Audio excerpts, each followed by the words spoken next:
Tisoff shoots it deflected right in. Pietrangelo save rebound. Stopped by Pietrangelo. I don't believe that save. Neither does Peter Stastny. He can't believe the save that Pietrangelo just made on him as Frankie sparkly. Now that maneuver there to stop and rob Peter Stastny. He should get 5 to 10 for that.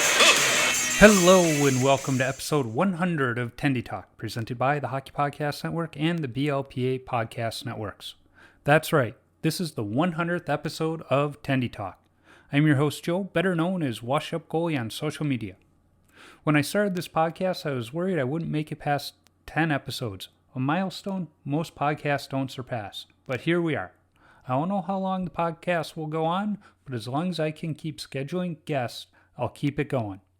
This week, I chat with Vezina and King Clancey award winner, two-time Olympian, and two-time All-Star Olaf Kolzig. So, without further ado, let's get to the conversation with Olaf.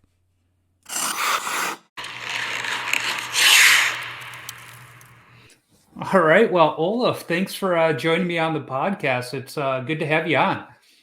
Yeah, my pleasure. Good to be on. Yeah, it's kind of fun to talk to you because growing up as a goalie in the 90s, I don't know why, but it seemed like every time I turned on ESPN, it was either the Flyers or the Capitals on. So I got to watch a lot of you as a young, impressionable goalie. And I didn't realize it until I was watching some highlight videos. I always thought my game was somewhat modeled after Cujo because deep in the net, very responsive.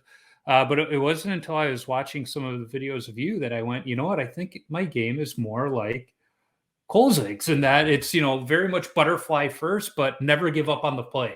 You're never out of it, but at the same time, quite flexible and kind of cheating on breakaways, forcing the guy to go cross net and pull out that split save. Yeah, it worked. It worked most of the time, except for when Merrick Malik did it to me in the shootout back in 2005. Yeah, I was never accused of playing deep in my net. No, and that's probably where you and I differ, and why I always thought maybe I was more like Cujo is because I was a little deeper in the net. But yeah, you were always out there, not on top of your crease, but out of your crease. Well, back in those days, you could afford to play that way because there was so much clutching and grabbing, and you could just focus on the shooter and know that the D-man had the guy tied up. So there's no way that you could play that kind of style in today's game. No, you couldn't. But when we look at your career, 14 years in the NHL, 13 of them with Washington. But I think what's really unique about you is, you weren't one of these goalies that they rushed up. You matured in the minor leagues, very much like Corey Crawford did, and he went on to have a great career like yourself. But I don't know why we don't see more of that with young goalies, where we see them, spend a few years in the minors and learn that pro game. Do you think that it was good for you to spend those years, or do you think you could have come up sooner? I think I probably could have came up a little sooner. 6-7 years is kind of pushing it. I was fortunate. I had a very patient organization, and they believed in me. But you can't do that nowadays in the salary cap era. Organizations want cost certainty, and I think that's why young guys are getting rushed up more and more. Is that they can't. They need them to play right away. Right. And really the only young guy you can say that really did that was Marc-Andre Fleury, where, he maybe spent a little bit of time in Wilkes-Barre, but then came right up and had instant success. But, Carter Hart had some struggles after a really good year. Matt Murray had some struggles after a couple good years. It's a tough jump. And I think you have to learn the pro game. There's going to be a lot of ups and downs, and as an athlete, you need to be able to keep your mountains low and your valleys high. Is what I always like to tell my prospects. And once you can do that and have those tools to be able to not get too excited when things are going good or get too down when things are going bad, I think that's when you play your most consistent goal. Well, and it's funny because as a Blackhawks fan, I keep watching the Blackhawks, and they're trying to let Arvid Soderblom kind of mature in the minors, but every time he starts to go on a roll, they get injuries and they got to bring him up. And now he's been playing, had a nice game against Jersey 2 nights ago, I think it was, that I watched it. But they're trying to go that relaxed route with them and let them learn that game. And same thing, they got that other goalie at Boston playing for Brian DeCord right now. Oh God, its name's slipping me, but some organizations are trying to go that route where I think the Hawks can get away with it because they're in the middle of a rebuild. So if they don't want to rush anybody up and throw them to the fire, I think they saw that. If you're in an organization that realistically isn't going to compete for a cup, then you should bring them along slowly. And obviously there are injuries, and then that's when you bring them up for a taste and see how they're progressing. But then send them back, regardless of the success they have. Send them back, and over time, what happens is these athletes they don't want to get sent down anymore because they've got a taste of the NHL. It's the kids that you bring that start out right away that you have up there for a while that you send down. Then you start having problems with these kids because they don't believe they should be down there and they come down with the wrong attitude. And so it becomes a bit of a coach's nightmare. But I think, and Detroit did it for the longest time when Kenny Holland was there, they would never give their young guys a chance in the NHL right away. They had to play a minimum of 1 year in the minors. And I think that was smart. And I think that you really get an appreciation when you do finally make it, that you don't want to go back. And I know that's what happened to me when I finally got my shot. I wasn't happy with just being there. I wanted to stay there. And so I took every day of practice and games like they were going to be my last, and I had to make an impression, and because I didn't want to go back to the minors. I'd spent enough time down there. Yeah, I forget which goalie it was. It said anybody can make it to the NHL, but not everybody can stay there. Well, we say anybody can make the NHL, but it's the staying there is the tougher thing. Yeah. Yeah. So I'm going to shift gears a little bit. Your background, some people know about it, but I would say you're Canadian by experience, but you were born in South Africa to some German parents and then moved to Canada as a teenager. So, how in South Africa did you learn about this great game of hockey and start playing it when, it's not really the big sport down there? No, it is not a hockey hotbed, that's for sure. A buddy of mine termed the phrase, or coined the phrase, Germafricadian.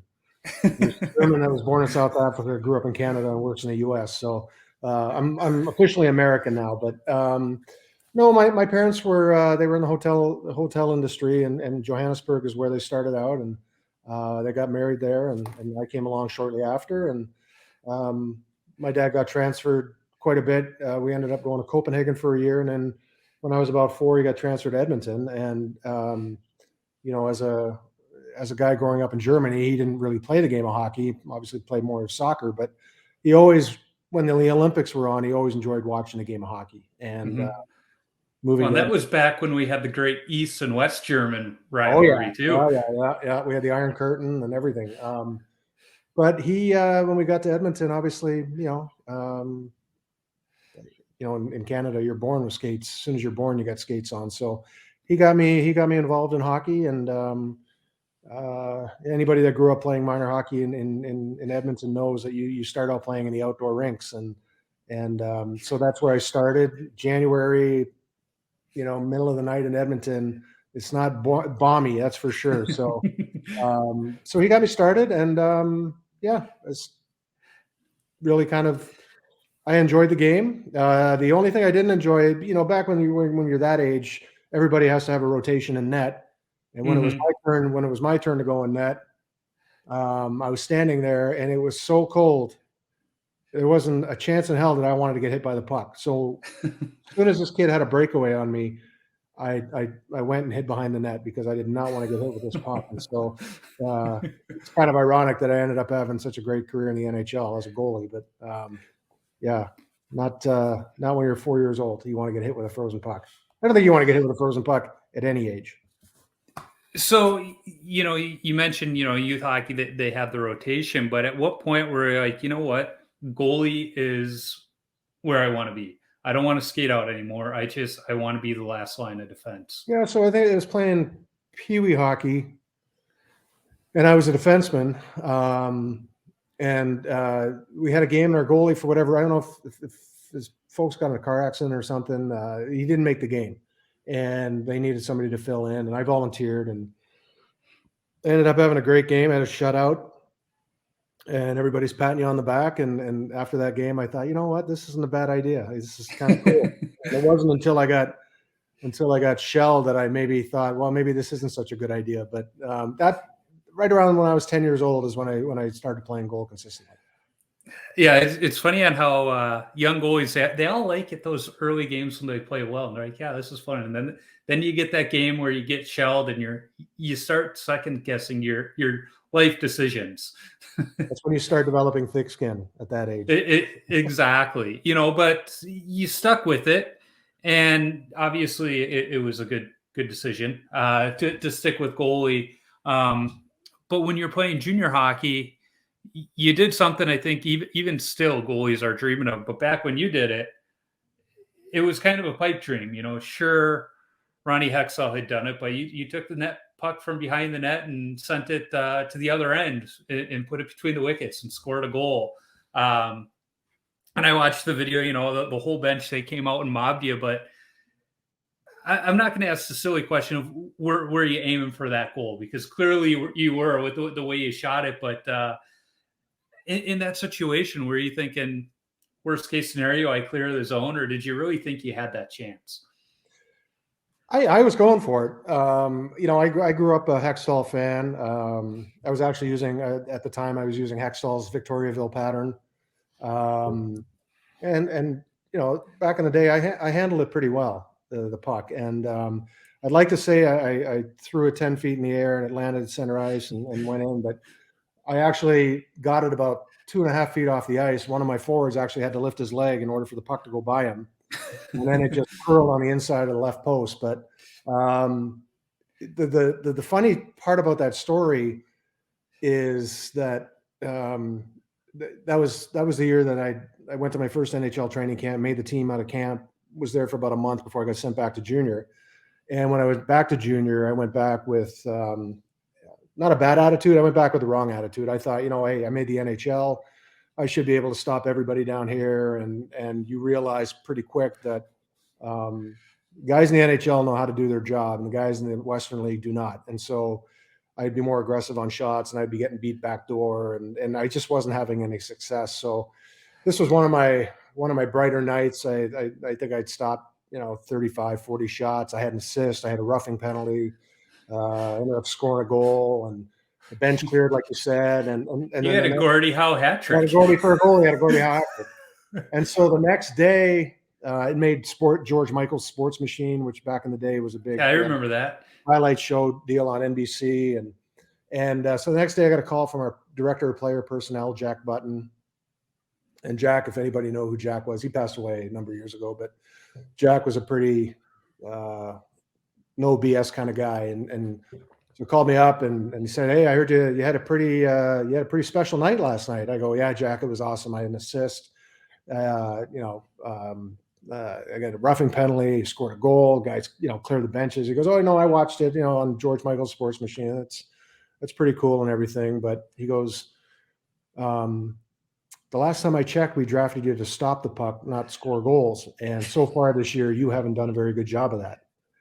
And I tell you, that brought me down to earth so quickly. I don't think I handled the puck the rest of the year. And it was a pretty sobering conversation. But anyway, couldn't take that special night away from me. And it'll always be a part of history because I'm the first Western League to do it. Yeah, no, leave it to a coach to rain on a parade like that. One of those crazy moments that every goalie dreams of.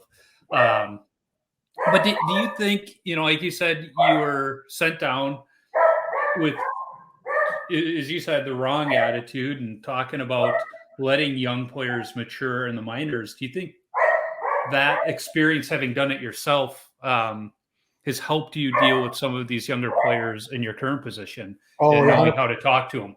100%. I think I've gone through every phase a professional ice hockey player could go through. First round draft pick, made the NHL out of training camp, got sent back to junior, didn't see the NHL again for another 4 or 5 years. Spent a little bit of time in the East Coast League.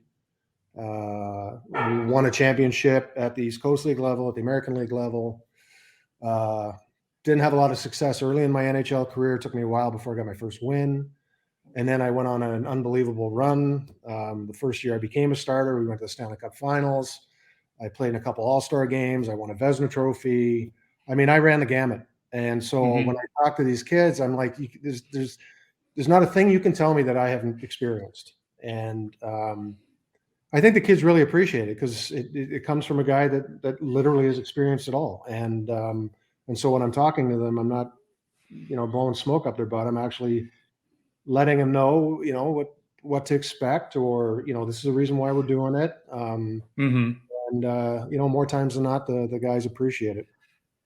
Well, and like you said, having been through it, it helps you connect with them. You understand the emotion so that when you do talk to them, it's not just lip service. Well, and the other thing is too, now, and I tell them too, because now you're on the other side of the door, and I tell them, as a player, you always think you're getting screwed by the coach. Coach has got it out for you, and I say that's the exact opposite. Every player has a plan. There's a plan for every player in the organization. And because we're sending you to the coast, or because we're sending you to the American League, or because we're sending you back to junior, there's a reason why. It's not because we don't like you. It's not because we don't think you can play. Every player has a different developmental projection, and some guys develop quicker, some guys takes a little longer, and so we tell them, hey, because we're sending you to the coast doesn't mean we're forgetting about you. There's a reason why we're sending you to the coast, and then you explain to them why, and so they get a better understanding. They come into the meeting a little bitter, a little down, a little like, I don't know what's going on, and then they leave the meeting with feeling a little bit better about themselves and the reason why we did it. Well, and I think more goalies are starting to realize, if they're 3 or 4 on the depth chart and you send them to the coast, it's not because you don't like them. It's because they're going to play more at the coast than if they were at the AHL or, skating with the big club. They're not just that healthy scratch every game. They're going to get the games. And I think that understanding is starting to filter down through goalies. I remember when my nephews were trying out for teams and they would be that bubble kid and they wanting to make the A team and they make the B team. And I go, wouldn't you rather be on the B team? They go, no, I want to be on the A team. So why? You're going to be that fourth line guy, rarely seeing the ice when it counts. Said on the B team, you're going to be the guy. You're going to get that ice time. And then when you do make the A team, you're going to have a more prominent role. Yeah. And they're like, oh, I didn't think of it that way. And it's like, well, maybe that's what the coaches were thinking. It's better for your progression to be that guy on the B team. And I think more and more kids are starting to understand that, but not to the level they should. No, and I don't think they ever will. I mean, it's when you get drafted, obviously your first thought is making the NHL, and you want to get there as quickly as possible. And I explained to them, hey, I was a first round pick, and it took me 7 years before I became a number one goalie. So, just it takes time, and just bide your time, and learn as much as you can, and develop, and if you're good enough, you're going to play. Yeah, it's hard once they get a taste for that game day buffet. It's hard for them to go back. Ooh, and the charter flights and all the Carlton and you name it. Yeah. Once they get a taste of that, it's like how do you go back from there? And when I look back at your time in the NHL and kind of when you came up, I mean, we talk about guys in front of you. I mean, there was a guy by the name of Don Beaupre playing for the Capitals, during your early time with the organization. It's like, no wonder that they hid you down in the minors for a while, because he was no slouch by any means. No, it was probably some of his best years of goal playing for Washington. And I really got to appreciate Donnie. he was one of those veterans that never felt threatened. We would talk. He would, kind of guide me around. And I got a lot of respect for Don Beaupre, obviously as a goalie and what he's done, but more so as a person. I was going to ask if he kind of helped be a mentor and kind of, I think it was Yogi Berra talked of his predecessor with the Yankees when he said he taught me his experience. So did Donnie teach you his experience best he could? To an extent, yeah. It was more what to expect as a pro and what what you need to do and preparing you for getting sent down. Which at the time I didn't think I was going to get sent down. I mean, I made it at 19 years old in the NHL, and that's the last thing I thought of. But when I did get sent down, I did listen to what he had to say, and he was, like I said, he was great. And when I came back to the next training camp, we talked and asked how my year went, and why did the year go the way it went, and this and that. And so we always had good conversations. Yeah, and I'm sure because your role, you're aware that his son Connor is the Minnesota Wild e-bug these days. So the family's still in the game a little bit. Yeah, in fact, I had Connor on the podcast. No, I heard that. It's great. Yeah, when I first early on in the podcast, and Connor's a fun guy. I've been talking to him. It's like, we got to get your dad on the podcast, and it hasn't happened yet, but it will. But being up here in Minnesota, I love flying out of Terminal 2 because they got a nice little Wild bar, and they got Don's Capitals mask actually in a case at the bar there. Yeah. Oh, I've never been in there. How as a goalie do I not? How do I not go by that bar just to look at the goalie masks? Well, I'll remember to go next time I'm in the airport, and I got a little bit of a layover to find that. Yeah. Yeah, it's in Terminal 2, so it's unless you're flying Southwest or Sun Country, you got to take the tram over to that one, but it's worth the tram ride. Just for the Wild themed bar. Hours, why not? Yeah, exactly.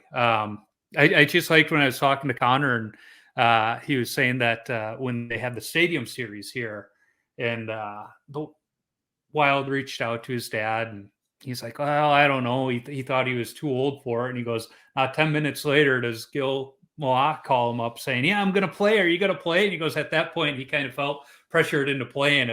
If Moak was playing, how could he say no?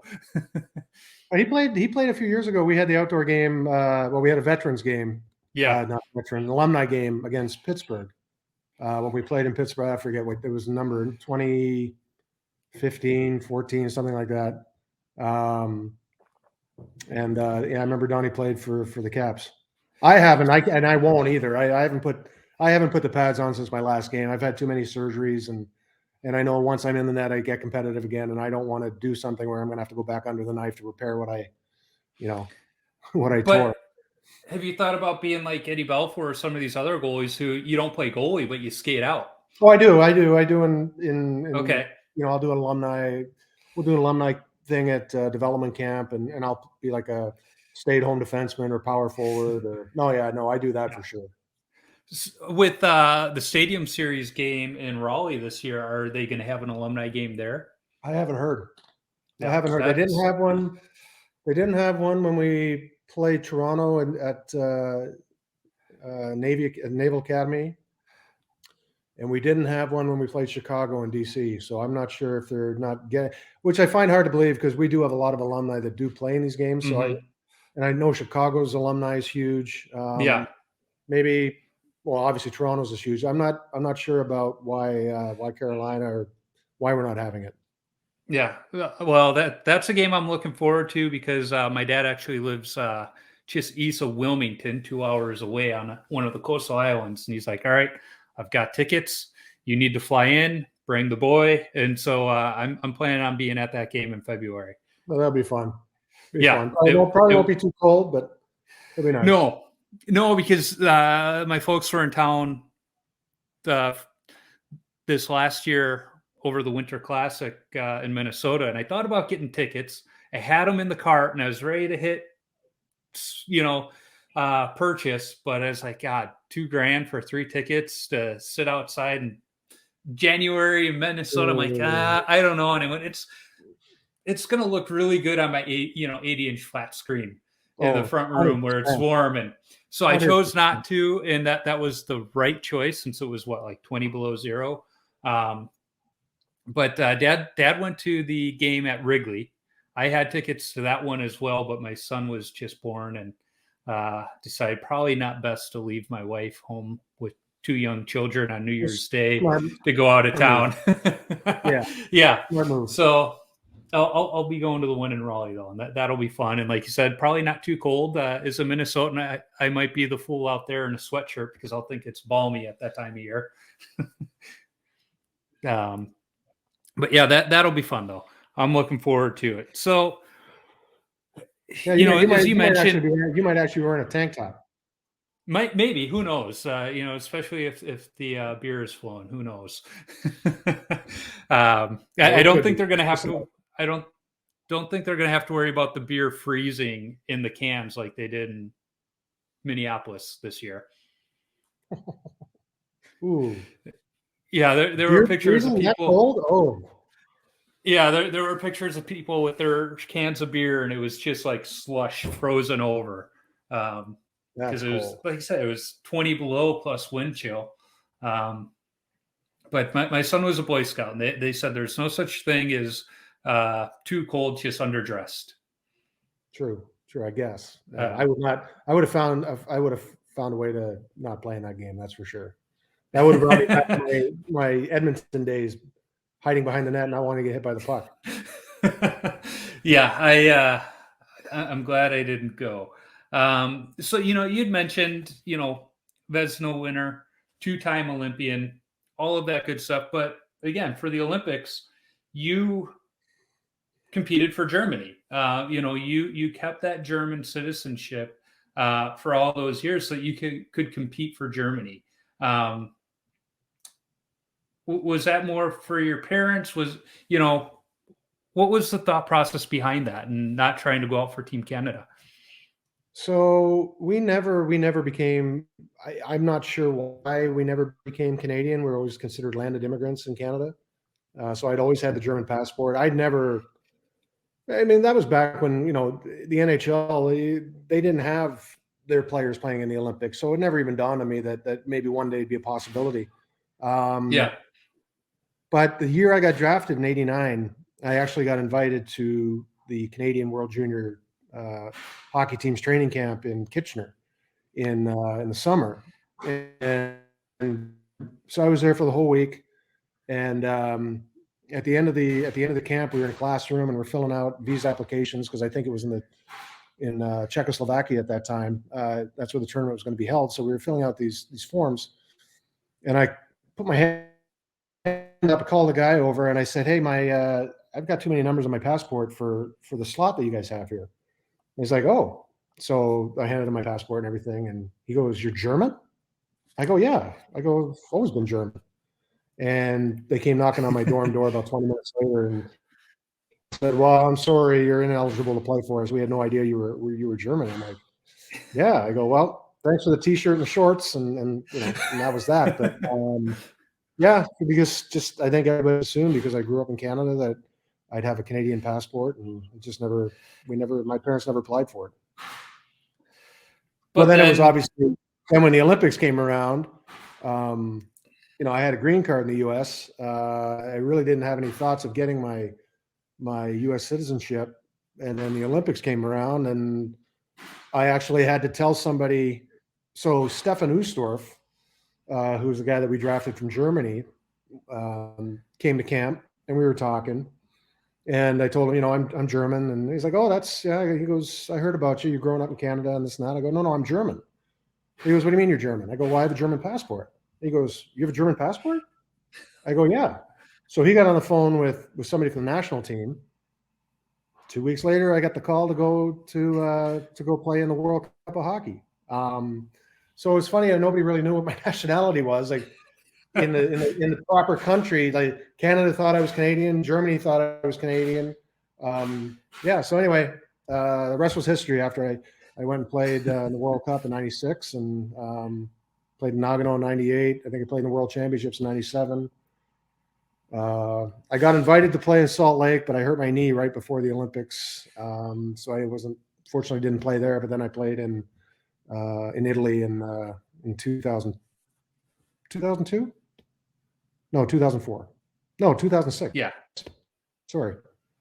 Yeah, 2006. Yeah. So But I was hoping to stick around, be available for the 2010 Olympics in Vancouver, but my body said you'd had enough, and unfortunately had to retire. Yeah, so sometimes the body tells us, the mind says we can still do it, and the body goes, but can you? Can you really? Yeah. But you had For sure. mentioned, now you're a U.S. citizen. What made you want to get that citizenship? Well, I think it's more for family, estate planning. I've got 3 kids that were born in the U.S. My wife's American. It just made, I was done playing hockey for Germany. Yeah. It just made sense for all the right reasons. Right. No, that makes sense.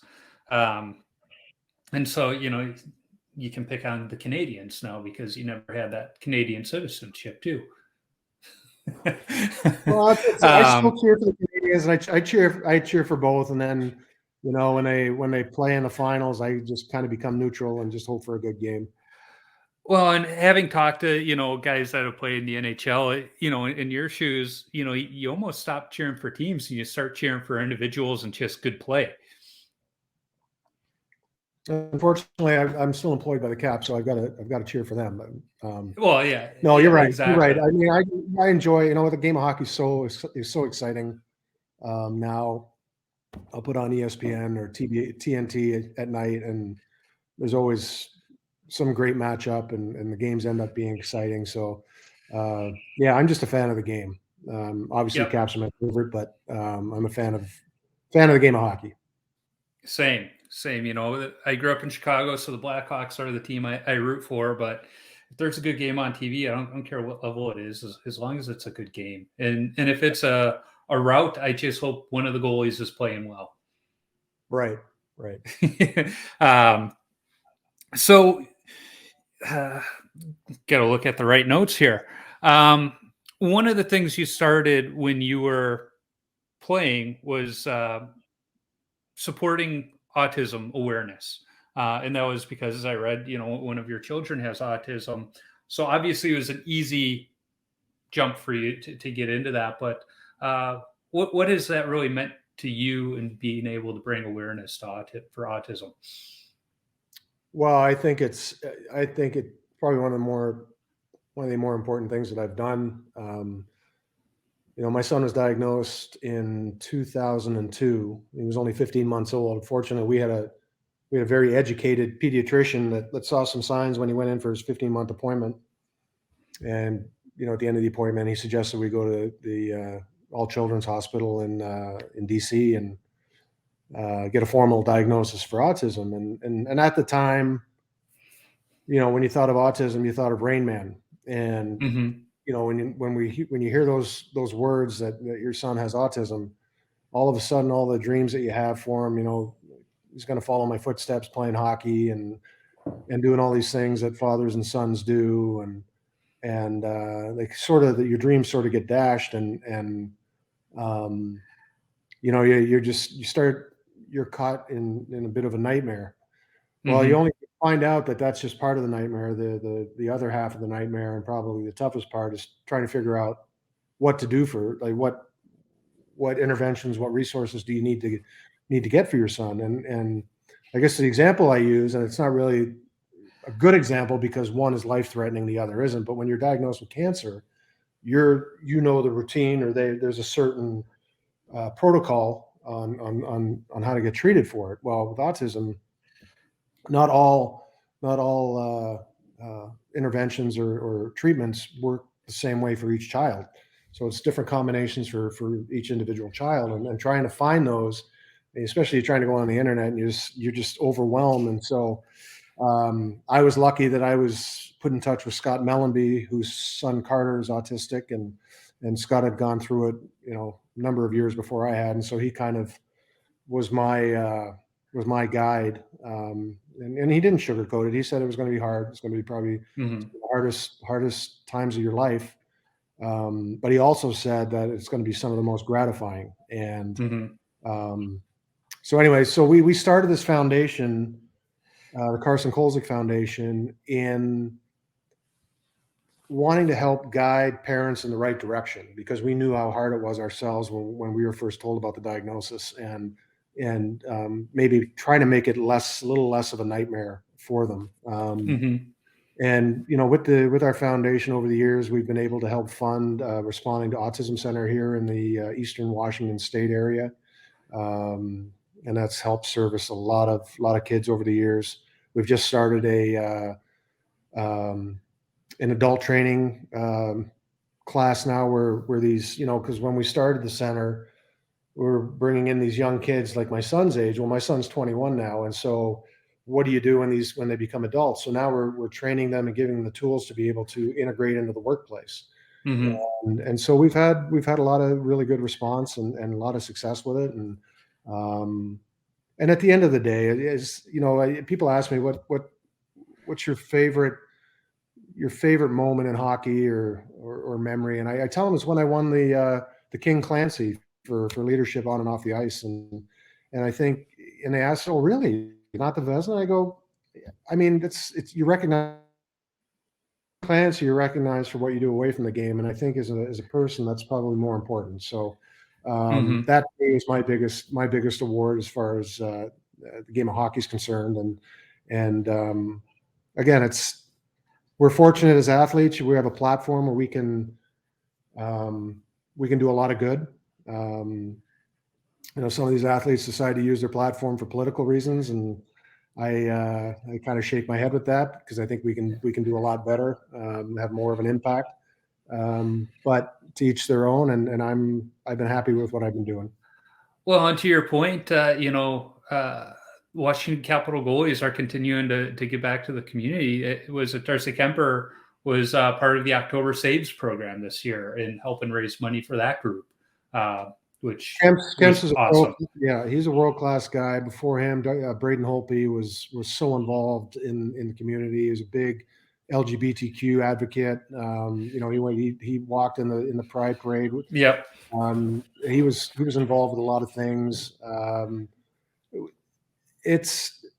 I would like to say the Caps in general are a great organization in terms of community service and giving back, and I think it speaks volumes about the organization. Absolutely. And, I think we're seeing more hockey players, to your point, focus on causes like that, and that aren't necessarily political. It's just things they can do to help raise money for good causes, which, why wouldn't you? Why wouldn't you? Try to make someone's life just a little bit better. Yeah, exactly. As I tell my kids every day when they go to school, be kind. Be kind and do good. Treat people the way you want to be treated. Yeah, which I went to Catholic school literally my whole life, from preschool through college. So I always had the nuns and the brothers reminding us, I went from middle school on. Yeah. Yeah, and sometimes I joked with the brothers in college, but I was like, those nuns always told us to treat others the way we wanted to be treated, but they were walking around with a ruler and smacking us with the ruler. Yeah. So, like, if we did that to them, what would happen to us? Right. You'd be canceled nowadays. Yeah, and the brothers found the humor in it, but they always said, "Don't bring that one up to the sisters. They won't find the humor in it." For sure. Yeah. So one of the other things I always found, whenever I watch the games on ESPN again, especially when you guys were playing the Bruins, they always brought up your friendship with Brian Defoe and the fact that you two were good buddies and in each other's weddings, all of that. How is it playing against one of your best friends that happens to play for one of your rivals? Because I've played against friends that played for other teams, but they weren't necessarily on my rival. What was it like having him over there? So the timing, had it have been 15 years earlier, when he was playing for the Portland Winterhawks, I was playing for the Tri-City Americans. I didn't like Byron much back in the late 80s. He was, I always thought he was a very arrogant guy and pretty boy. And so had that situation in Boston happened back then, I think it probably would have been a little bit more physical than the one we had in Boston. But we both got drafted together. We both went over to Russia for our first training camp. We were one of the first NHL teams to do that. And him and I were the only 2 rookies that went over there. So I went in there not with an open mind, but I figured, all right, I'll give this guy a chance. And we ended up becoming best of friends. And we were roommates for a couple of years. We were best men at each other's weddings. We're godparents to each other's sons. Both of our sons are autistic. So we've got a lot of things in common. But that night was in Boston. We just come off the year before. We went to the finals. We didn't have a very good start to the season. I think we were like 4 or 5 games under 500. The game didn't start out well. We were down 2-0 early. And we had Craig Berube and Dale Hunter and Mark Tenorti. And, they thought they wanted to change the pace of the play a little bit. So I think Don Sweeney went behind the net with the puck, and Craig Berube went right after him. And all of a sudden it was a 5-on-5 melee. And I remember Jesse Belanger, who was Boston's tough guy, he got into it with Dale, and I felt like I had to help the little guy out, so I skated down and tried to get Jesse off of Hans. Well, next thing I know, I got Byron on my back. I turn around and I'm like, oh no! And so we started squaring off, and all we did was just kind of dance around a little bit, and we were smiling the whole time. And I remember we were right by Boston's bench, and I remember somebody said, and not the same words I'm going to use here, but you two guys stop smiling and start throwing them. Those weren't the exact words that we used, but and so Byron all of a sudden got a surge, and he grabbed my jersey and he pulled it over my head, and I just remember telling him, Byron, don't you dare. And his credit, he never did. And so we ended up getting the dance broke up, and it wasn't until that summer I had a charity golf tournament here in town, and Byron came, and people got to talking with us, and they asked about the fight and who won, and I said, well, nobody really threw a punch or anything. It was just kind of a dance, and I said Byron really wouldn't, he wouldn't have wanted to have it be a real fight, this and that. And the little bugger pulls out his wallet, and he had this newspaper clipping, and it was from the Boston Globe on the front of the sports page. And it had the exact picture of him having my jersey over my head with his fist cocked. And all he said was, pictures say 1,000 words, so you guys decide on who you think won the fight. So. What are friends for, right? Exactly. Yeah. So before I always end every episode with a list of 10 questions I've asked every guest. But before I get to those, I want to touch on one more thing. Your masks. You started out with that great Uncle Sam mask, and then you switched to the Godzilla mask. Did you think that was going to become, one of those iconic masks?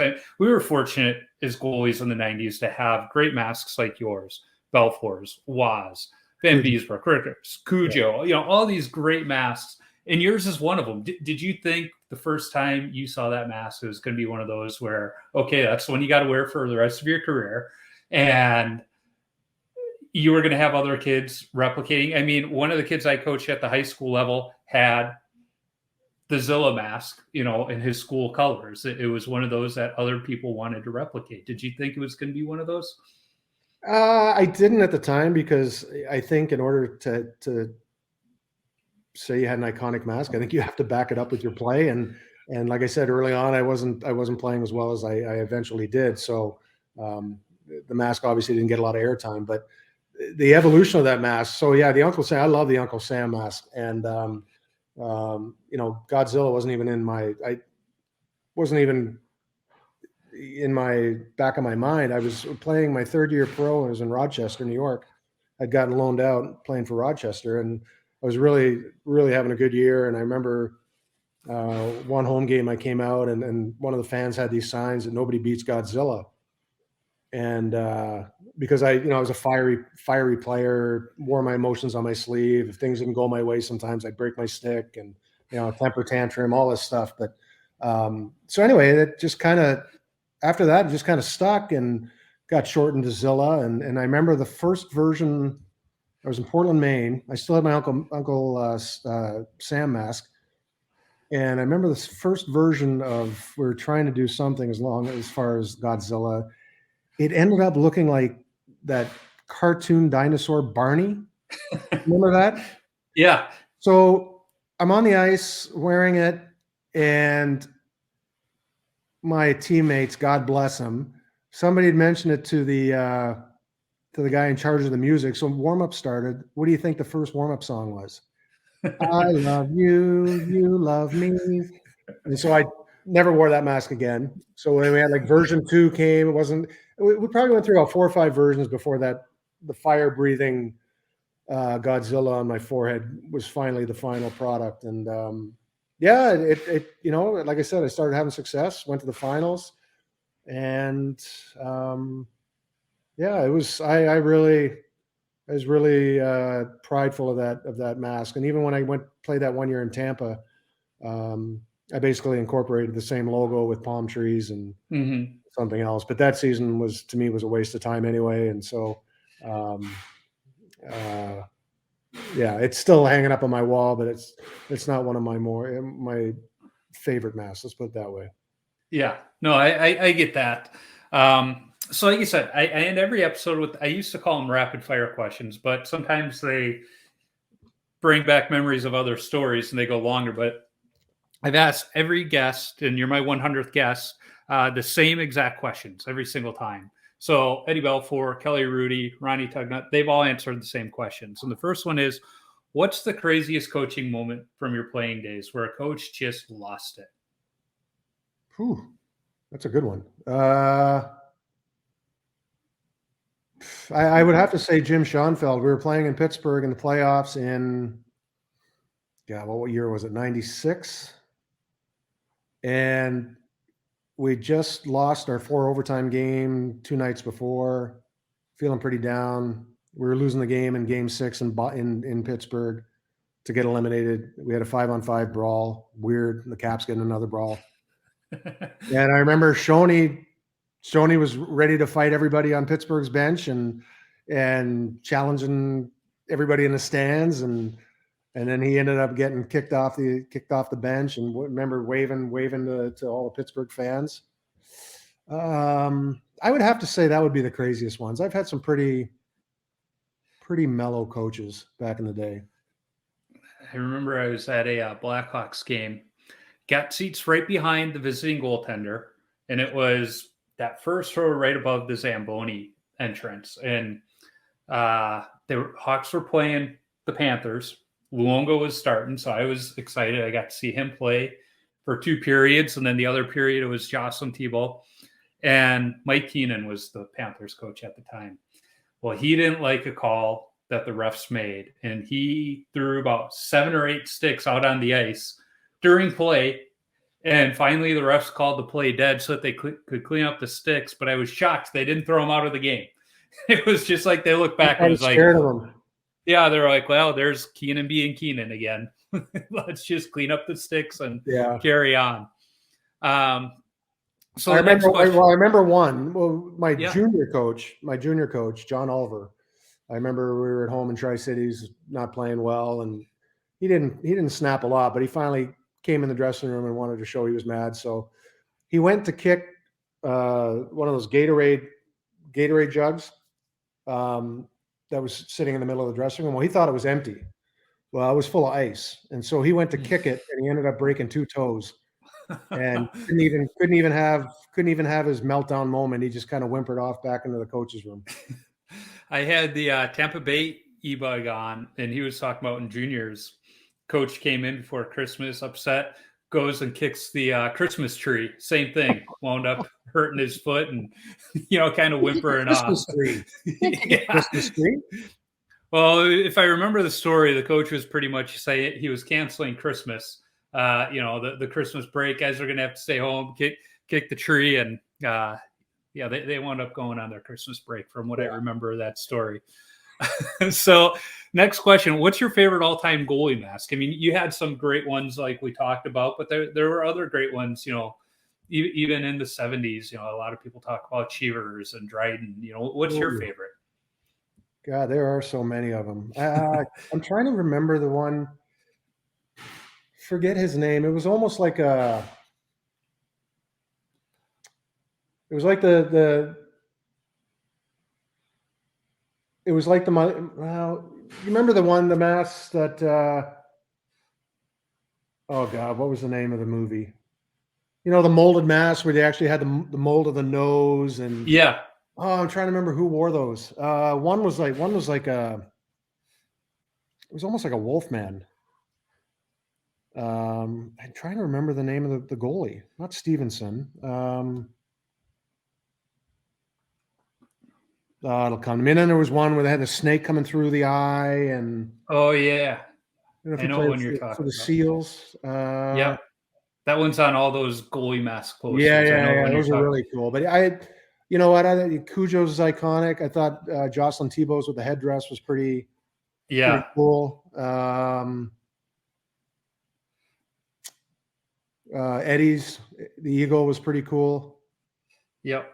Mike Palmateer's with the staggered. Yeah, that was really sharp. One I always liked that I thought was underrated, another Capitals goalie, Rick Tabaracci or Ricci. I always Tabby's, with the battle flag. Yeah. I just thought that was